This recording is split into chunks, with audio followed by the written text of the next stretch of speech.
Commissioner Oettinger, you mentioned in relation to Member States' contributions that we had a sufficiently fair system. Now, it's very hard to find a system that's going to be fair for everyone, obviously, and I suppose sufficient.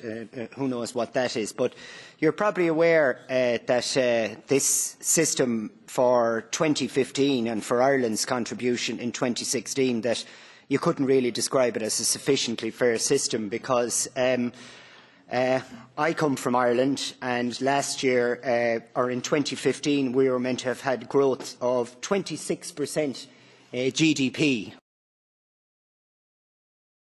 Surely there's a better system of measuring what a state should contribute, especially given that, going by GDP, we are absolutely flying it in Ireland. Whereas if you actually look at things on the ground, people are going through hell.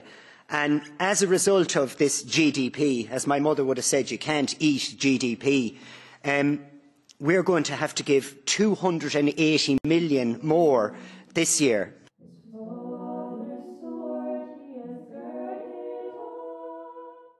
You also mentioned the idea of lost resources or total resources lost. One area that isn't calculated when you look at member states or regions, which you seem to want to call them, is the contributions they make in other areas, such as Ireland legally owns 20% of the fishing grounds, but only takes 4% of the fish.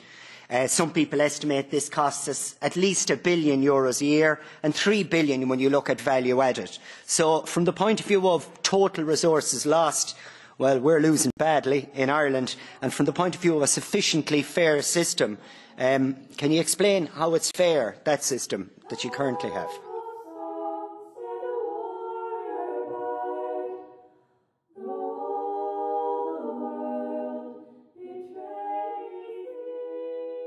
The question was asked about Ireland.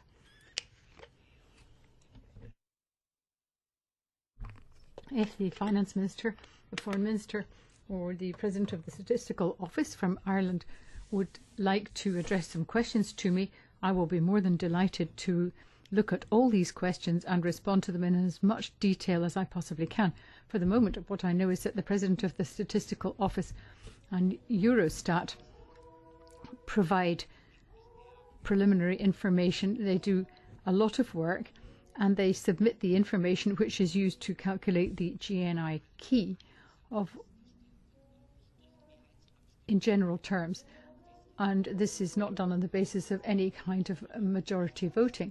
But I do understand that your concern is very important, and I understand also that Ireland has actually achieved a huge amount of structural reform over the last 7 years, yet nevertheless suffers from poverty and hardship. I'm absolutely prepared to accommodate you if your minister will simply address the requisite questions and information to me about the calculation of the GNI key.